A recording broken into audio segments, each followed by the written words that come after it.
So I'm just going to talk about a little bit about meditation, and we go through the guided meditation, and then afterwards Q&A. Okay, so what is meditation? It's quite a popular word in the modern day, today's world. It seems like some people might hear like, oh yeah, meditation will solve all your problems. If you learn meditation, all your problems will disappear.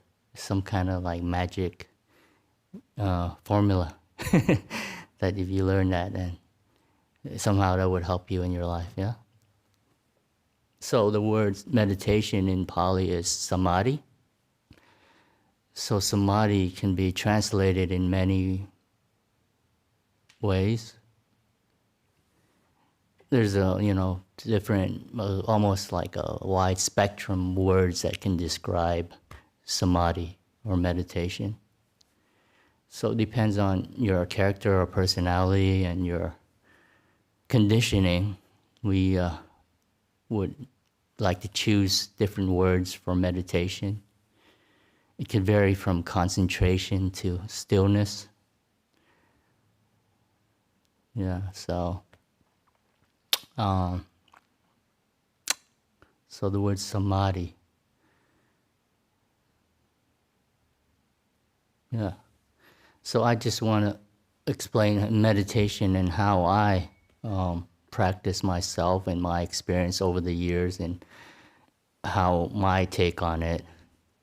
Just want to share that with you guys and kind of put it out there and see what works for you.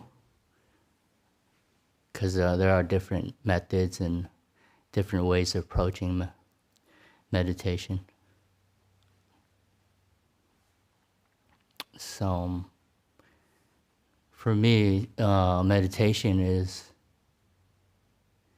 allowing the mind to kind of settle down from the busyness of everyday life, of the kind of running around, doing whatever you need to do, working, looking after your responsibilities, family, work, school. Really just, living life, and it can get quite busy depending what stage of your life is, where you're at. And to kind of take a break from that, put down the busyness, put down the work, the burdens of everyday life, and just taking a break, put down the heavy backpack, as I usually like to imagine. You're carrying a heavy backpack, trudging along throughout your day, and then we learn to put that down and take a rest when it's time. Or else if we don't know how to do that, then we get stressed out and we have mental breakdowns and emotional breakdowns, all because we just don't know how to put it down. And we'll pick it up again, but just have a little bit of a break. Yeah. So learning how to do that is what I would call meditation. One way of looking at it, just one way. So this is where we're here to do that. Putting it down the burden and not doing anything, letting the thinking, the stress, as you call it, kind of let it run its course. When you first kind of just relax and do nothing, the mind's still spinning, still running around really fast, especially if you have a really long day or stressful day. And, sometimes you're like, when you sit down, you're like, the meditation should be peaceful right away. Sometimes our expectations are like that. But sometimes it takes a while.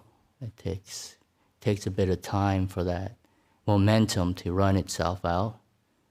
And we have to have a bit of patience to understand using the wisdom, knowing that it'll eventually will slow down and stop. Just like, your car when, yeah. So we'll try that out today and see how you like it. And I'll start.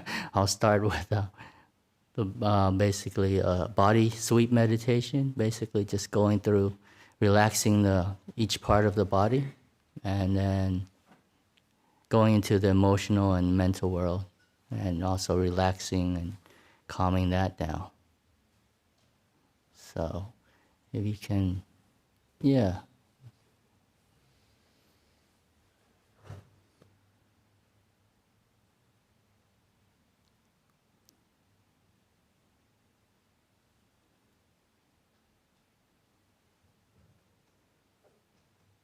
Okay, very nice. Now the lights are all pretty much dimmed.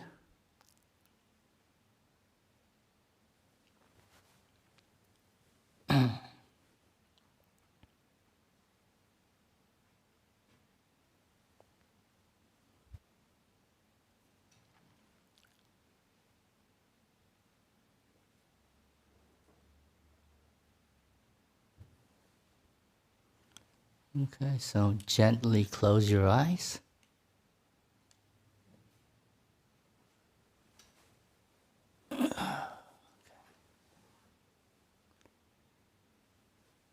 And just feel your body.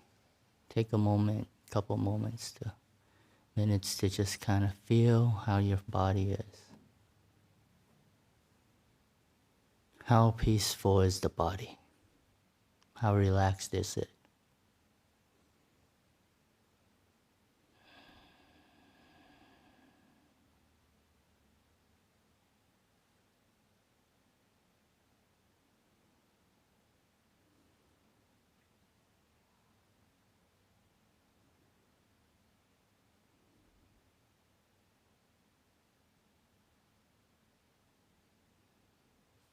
So make any adjustments that's needed.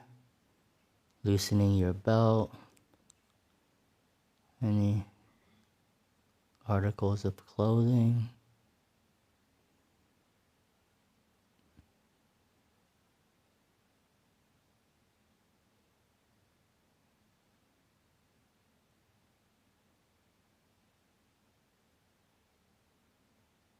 And then we start off with I usually start with my toes and just give them a little bit of a wiggle. And just feel that sensation down there. Getting to know that part of the body.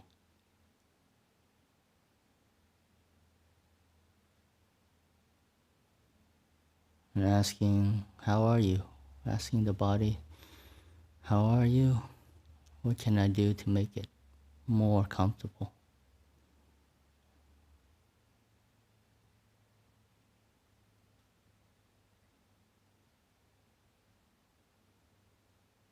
And then moving up to your feet. Feeling all the sensations.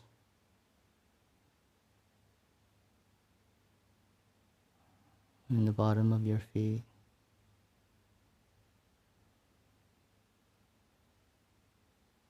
Giving it a stretch.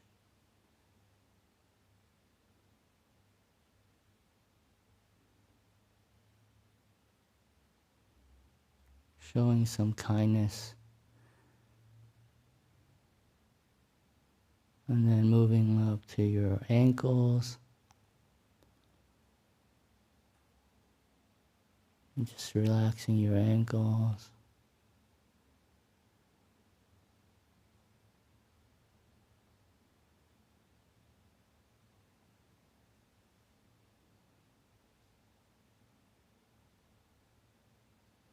Up to your calves. Stretching it. Massaging it.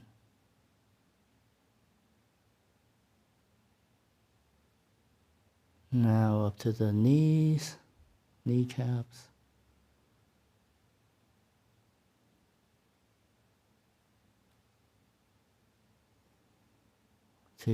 up to your thighs.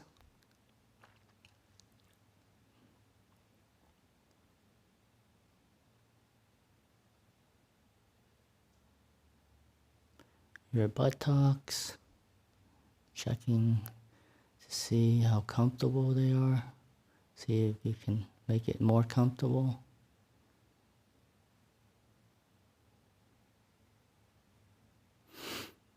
Up to your hips.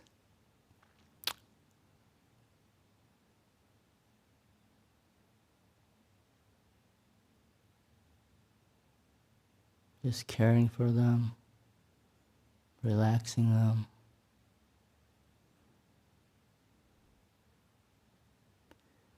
And to your lower back, going up to your lower back.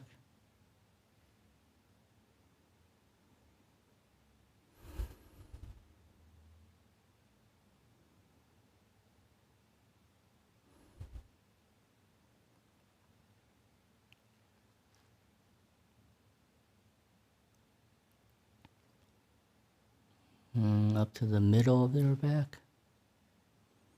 See if you can feel the spine, how they're connected. Any tensions in the middle of the back. The muscles.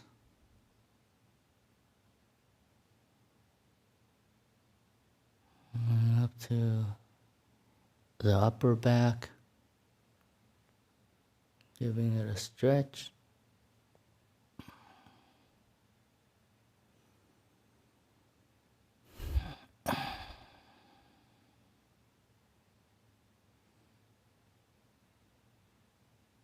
Up to your shoulders.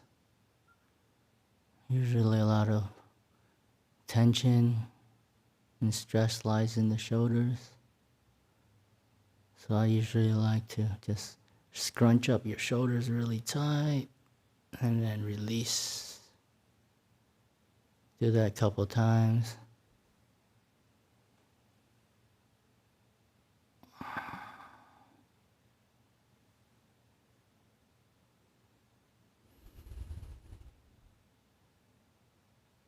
Okay. Now moving down to your arms,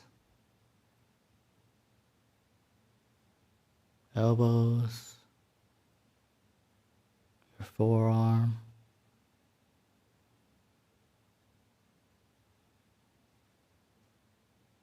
your wrist,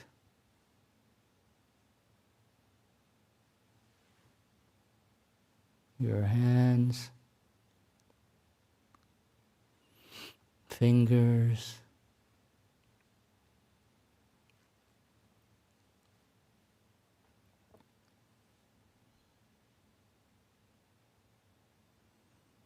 now we move up to our chest.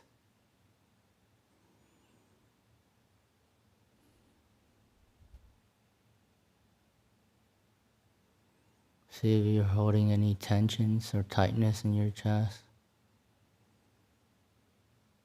And just caring for the area.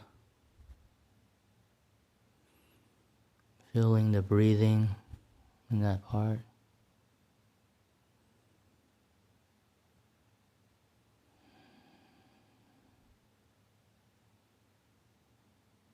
And then moving to the heart area. Relaxing the muscles and tendons, arteries near the heart. Releasing any tensions or tightness.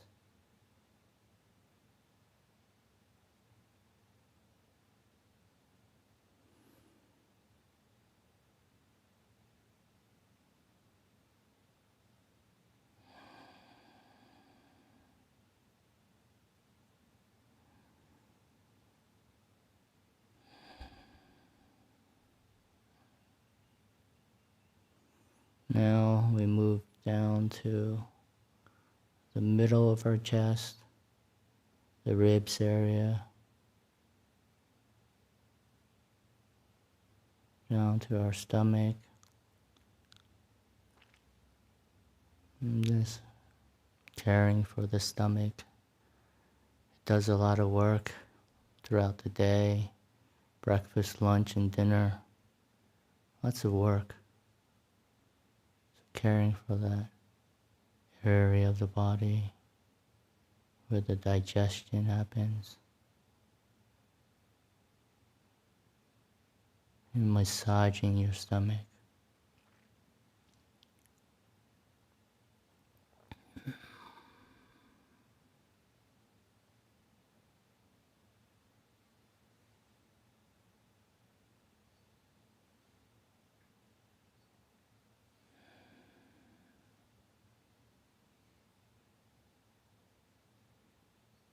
Now we move up to the neck. So just checking out the neck, see if it's, how relaxed is it? Is it tight? Is it kind of bent or crooked? See if you can care for it and make sure it's not tight. Because sometimes we stress our neck out by looking at our mobile devices too long, and it can cause neck strain.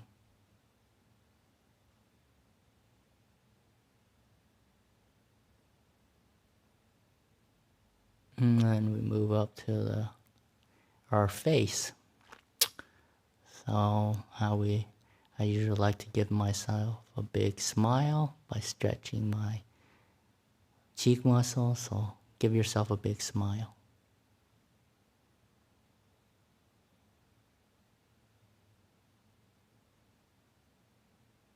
It feels very nice.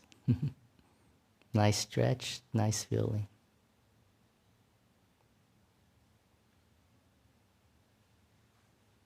And then we move up to the eyes, the muscles around our eyes.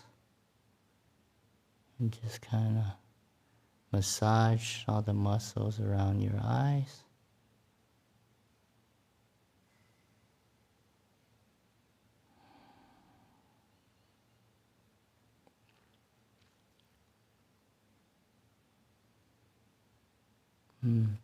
Now we massage our eyeballs by just twirling them around.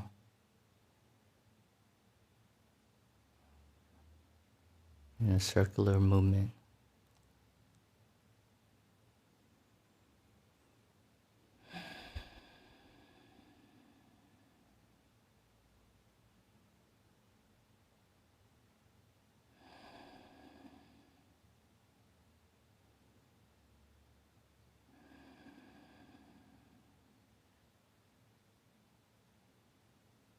Now we move up to the crown of the head and check out to see if there's any aches or pain up there, maybe a headache, and just massage it with some kindness and care.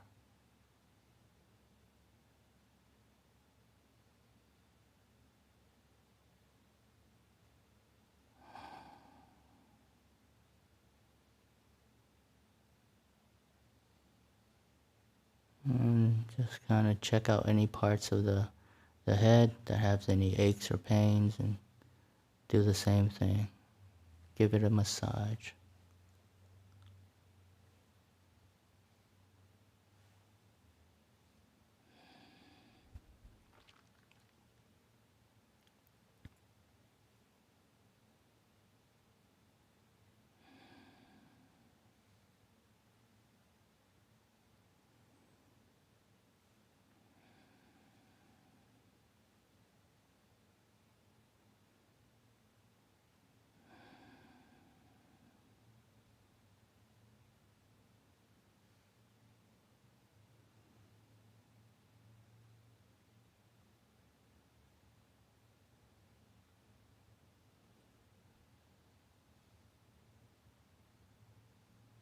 Now we do one last check of the whole body, scanning from the top of the head, moving down, to our toes. See if there's any areas of the body where you missed out on. And just give it some attention.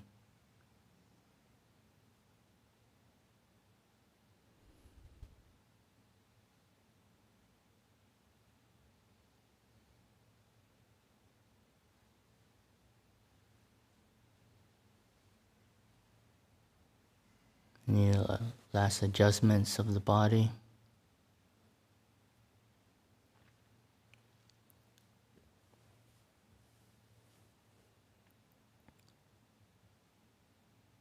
Now the body is fairly relaxed. Now we can just imagine our body like a car.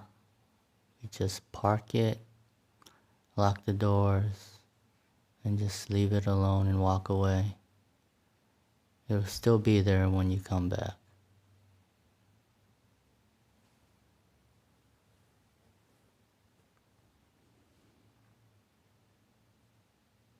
And now we turn our attention even more inwardly towards our mental and emotional world. How peaceful are you? How do you feel?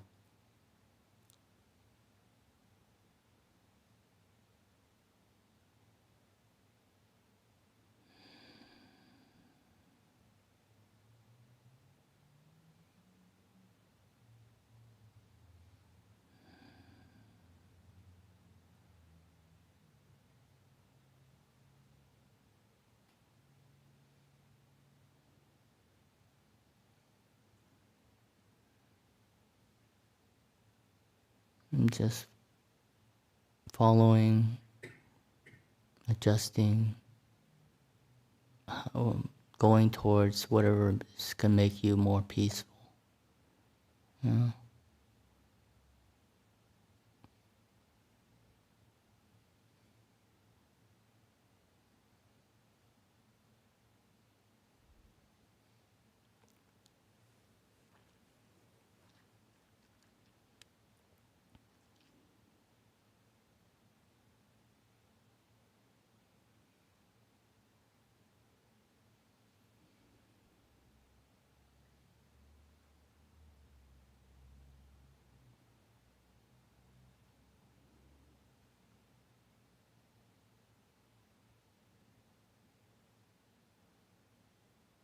We value the peace.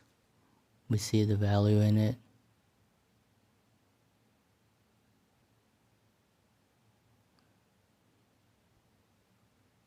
We enjoy it. We relish it. And so it grows. Whatever you give importance to, that's what grows.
Okay, so it's getting close to the end of the meditation.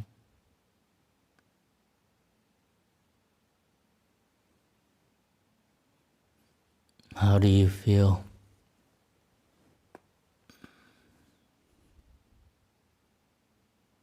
How peaceful are you?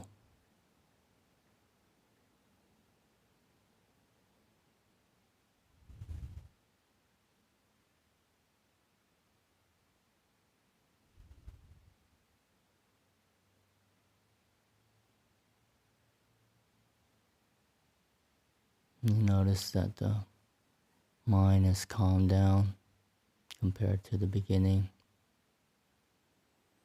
And also the body has been more relaxed.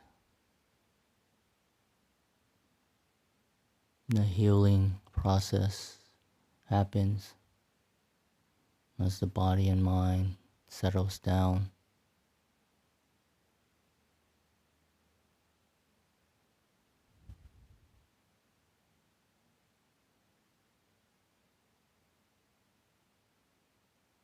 So now I will ring their gong 3 times. Please listen to every sound. And on the 3rd ringing, please slowly come out of your meditation.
Okay, so now we open up for Q&A. Any questions, comments, or complaints?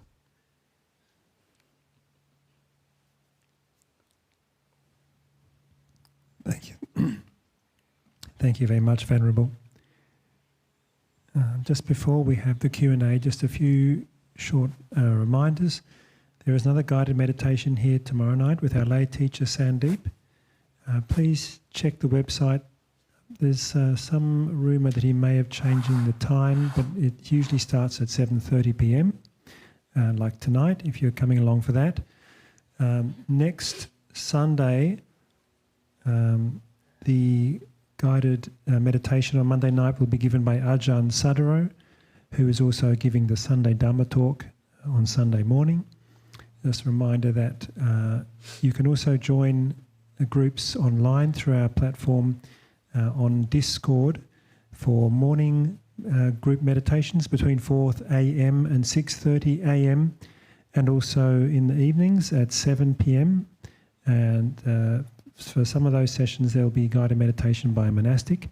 So there are morning and evening opportunities. If you're interested to join those, you can find out more through the BSV website or through the newsletter.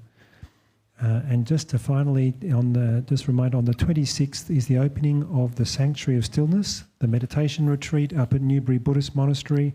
You can find out more about that again through the website or the newsletter. So thank you, Venerable. Are there any questions here in the hall?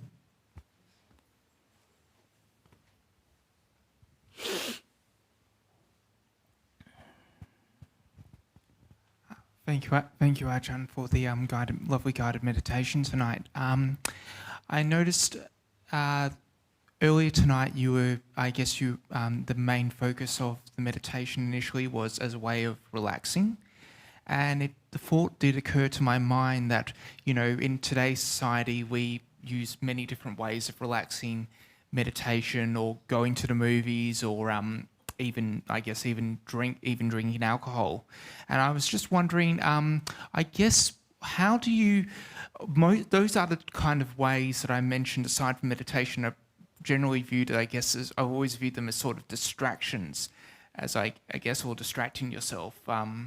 And I'm just wondering how, at least from a Buddhist perspective, how, if you're trying to relax, how do you sort of, does a Buddhist point of view of, practicing mindful meditation versus trying to do something to distract yourself as a form of forms of relaxation? Like, what are the benefits of doing, of, let's say, doing mindfulness versus doing something to distract yourself as a form of relaxation? Okay. That's a good point. So, yeah, I think you touched on entertainment-wise versus meditation. Yeah, and entertainment, it's simply put, entertainment versus meditation as a form of relaxation. Like if I've got 45 minutes to relax and I could choose it, to watch an episode of TV versus do 45 minutes of meditation. It's like if you were trying to convince me to do meditation, what arguments would you give me to do meditation rather than watch TV? Right, okay. That's a very good question. So if you're watching TV, there is a kind of element of like focus. You get immersed into the TV show because it's pleasurable in a certain way, yeah? Because that's your attention, you're glued to the screen. Yeah, there is a kind of, there's a focus there. The mindfulness sort of is there somewhat. But I think the effects of it is a little different. Like, notice how you feel after watching a TV show and noticing how you feel after meditating for the same amount of time. Usually, when you watch TV, for 45 minutes, there's a kind of pleasure during the show, but then when it ends, you're not satisfied. You want another show. You want to, you know what I mean? Oh, yeah. It just doesn't stop. You want to watch the next one. And then, as in for meditation wise, you feel more satisfied, as in, oh, that feels nice. It's sort of like eating like a nice, when you're hungry and you eat a nice meal, it feels, you're full, you feel, you're satisfied. But if you just drink water, maybe you don't feel as satisfied. You get the fullness of the water, so, but you're not satisfied. So the TV show would be like drinking water, but not getting the nutrients. But eating like a nice, nutritious meal, you get the satisfaction, in that way. So it's very tricky because, in meditation, it's more subtle, and you have to have patience, subtleness, and also the wisdom, understanding that, seeing clearly that one is more beneficial than the other. But if you don't have that wisdom, you might get tricked into, the movie, because it's easier and it's more instantaneous. Like it grabs your attention right away. You get like instant pleasure. Rather, in meditation kind of takes a bit of time, and near the end, and you realize there's benefit to it.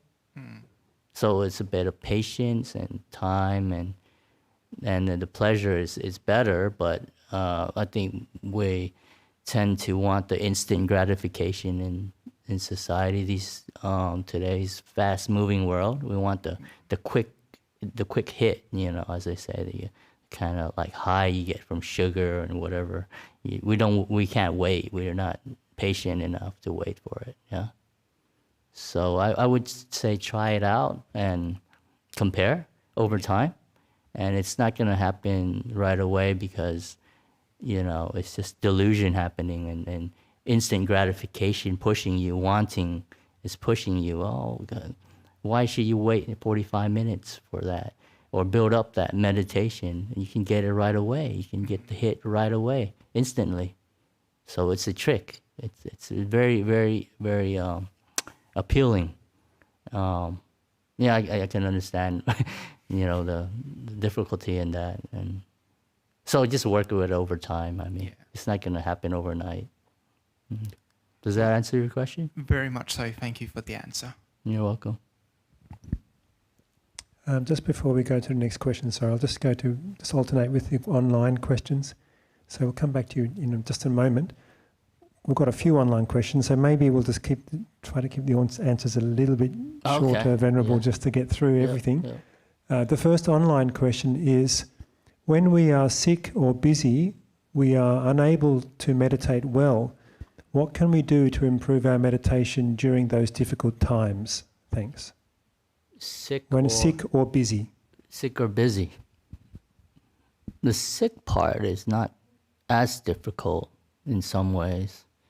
Busy, that's a little while you're done, So sickness is like, you can meditate in lying down. That's one of the things that I've learned over the years. Like when you're sick or your body cannot sit a certain way, you can just meditate while lying down. So basically, meditation is not about the body anymore. It's about the mind, just letting things be, relaxing the body, allowing the body to do its thing, caring for it as best as you can. And then like I taught tonight, basically letting the body go and leaving it alone and going into the emotional and the mind states and just kind of, making peace, being kind, being gentle with it, and allowing the mind to kind of go into peace, go into stillness. And, you can meditate in many situations, even if you're really sick and have no energy. As for busyness, I think there's always breaks or time where you can have time out, like if you're working a whole 8 hours or 10 hours or 12 hours a day, you're more productive if you take time out just to kind of like have a 1 minute break or 5 minute meditation. You tend to build, like you put the burden down, then you get your energy back and you're actually more productive rather than trying to push through and doing like a poor quality. So taking breaks is actually more helpful. Yeah? Okay.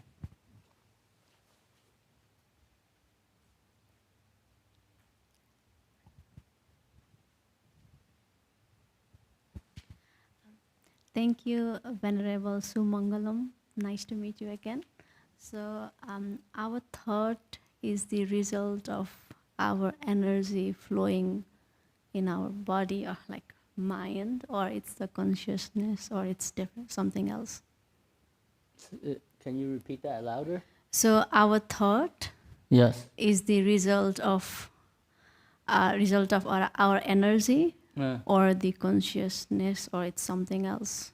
Our thoughts? Yeah, thought. Our thoughts is the result of energy that is flowing within us, or our consciousness. Energy. So thoughts come from, let me see. So from what I know, usually thoughts it's conditioned, yeah? Thinking, doing. It just doesn't come out of nowhere. It's not. Yeah, so where does thought come from? Is that what your question is? Where does thought come from? Yeah, like it's the consciousness that we have in our mind, or it's the energy that flowing within us, like a positive or negative, whatever energy. Thoughts come from. Where does it come from? It comes from the mind. You have the mind, and then you have thoughts. So mind and then mind objects.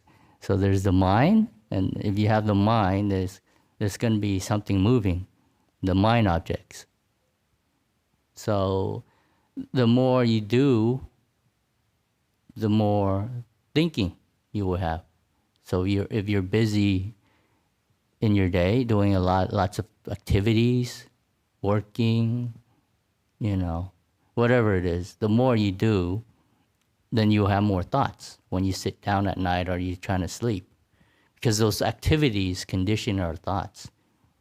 So the more you do, the more thinking you will have. Does that answer your question? Sort of? Oh, talk to me after. It's I'm a bit vague about it. Yeah. Talk to me after. Yeah. Okay. Yep. Thank you. I'll alternate again. So the next online question, before we have another question here in the room.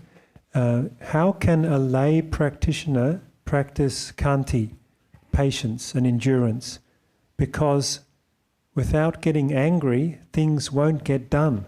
That's a good one. Things don't get done. So how do you practice patience? Because you think getting angry will get quick results, yeah? Yeah, you get quick results for the short time, but in the long term, it has a negative effect. You can't keep getting your way by getting angry because people catch on, this person keeps getting angry to get their way. Yeah, the people will notice that, and then they'll catch on, and then they will not let you have your way when you get angry. Well, it works like short term, like you get instant gratification, sort of let out all the anger and get your way. But usually the result is not very good because then you have a bad reputation. People kind of avoid you. Oh, here's this person again, and watch out, and then you have very little friends for one thing. An angry person is carrying something not very pleasant around. And usually when people is carrying around something not very good, people avoid you. They kind of keep a distance. So you'll have very little friends. And in the long run, it won't work. Yeah? Okay. Hello. So karma, it makes me feel a bit uneasy to say, this person was born into poor circumstances because in previous lives they did something bad. So the question is karma a just or unjust system? Like, is it a construct to make me think, I don't want to be born into a world of karma anymore, give me nirvana? Like, is that the point of it, of the system? You don't want to be reborn? You don't want to reborn anymore? And what? Like, is karma a just or unjust system? Okay. I think karma is quite fair, isn't it? It's like cause and effect. What's the cause and effect? If I hit this bell, it's going to be a sound. If I touch that candle, it's hot. It's going to burn my hand. So karma is sort of like that. It has no preference. No, it doesn't judge. There's no one judging or deciding. It's just cause and effect, like the bell, like hot and cold, like day and night. So it's just cause and effect. If you plant a seed, a watermelon seed, then the watermelon is your result. If you plant a mango seed, the mango tree is the result. So it's quite kind of fair, isn't it? It's kind of like cause and effect. It's no fairness or unfairness, really. It's just, it is what it is, right? There's no concept of fairness or not fairness. Really, it's just cause and effect. I think we add the fairness or not fairness is what human beings add to the world. What's fair and what's not fair. But in the universal reality, there's just cause and effect. You know what I mean? Does it make sense? Yeah, I understand. Yeah. Thank you, Venerable. We almost finished, but I wonder if we can just have maybe at least just one more question. Okay. From online. Recently, when I'm doing meditation, I could feel many emotions come and go, both good and bad memories. When the bad appeared, I feel choked, suffocated during the meditation. I experienced uncomfortable situation, but my meditation doesn't stop. It feels as if I'm having nightmares, but I couldn't immediately wake up. What should I do with this phenomena? Okay, that's very interesting. So during your meditation, you're maybe getting into like a dream state, maybe feeling emotions and certain maybe images coming up that are maybe scary or anxiety. So what you do is you don't try to control it. You instead care for it. Yeah, whatever unpleasantness you're feeling is just to be kind to what you're experiencing, to care for it and accept it, and treat it with kindness. Treat it like a child who's throwing a tantrum, and not getting sucked up into the fear. Once you get fearful, then you tend to control, and you try to get rid of it, and when you try to get rid of it, it gets worse, it gets bigger. So the anxiety would get worse, and then gets out of control, and then you think you're going crazy, and then you let yourself go crazy. So don't try to control it, and be kind and let it be. Yeah. So that's what my recommendation is. Thank you, Venerable. And just one quick last question, if we may. Dear Ajahn Sumangalo, is it okay to scratch or change position during meditation? Oh, definitely. Definitely. If you feel discomfort in the body and the body needs to move, even if it's in the beginning, the middle, or even the end, please move, because, basically the meditation will be much more pleasant and you'll get back on track very quickly, instead of trying to force yourself to sit in that position, because, basically you just, it's not good. Yep. Okay. So we'll pay respects to the Buddha now, and then if anyone has any personal questions, you can come up and I'll be here for a few minutes.